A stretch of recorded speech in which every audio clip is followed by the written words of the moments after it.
এই দেখুন প্লাস্টিকের কিছু বিদ্যায় জল নিচ থেকে বাষ্প হয়ে জমা হয়েছে।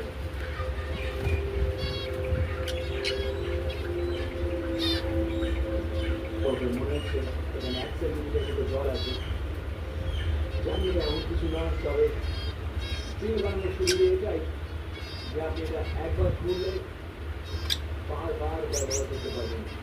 আর আপনার কাছে যথেষ্ট প্লাস্টিক থাকলে আপনি কিন্তু অনেকগুলো স্টিল বানাতে পারবেন। তাহলে আপনি অনেকটা জল জোগাড় করে বেঁচে থাকার একটা ভালো সুযোগ তৈরি করতে পারেন। বেশ, এবারে ফিরে যাওয়া যাক প্রতিপক্ষের জোগাড় হলো। আমার শরীরের ভেতরে তাপমাত্রা 38 ডিগ্রি সেলসিয়াসে পৌঁছেছে।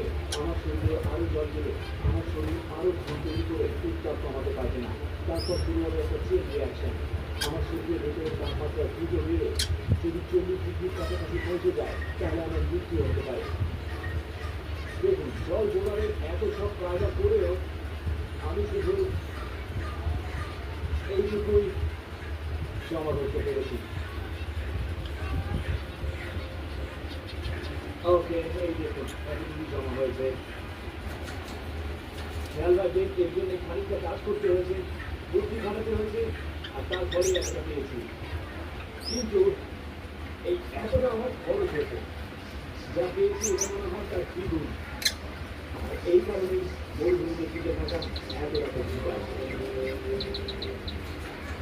প্রথম সত্যটা হলো, মরুভূমিতে বেঁচে থাকার নির্ভর করে সারাক্ষণ জল খুঁজে বেড়াবার উপরে।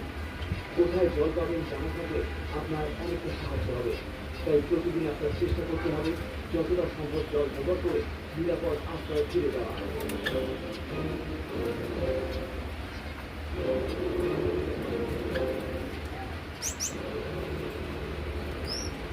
আমি আপনাদের দেখাচ্ছি মাহবুব মরুভূমির গরমের থেকে কীভাবে বাঁচতে হয়।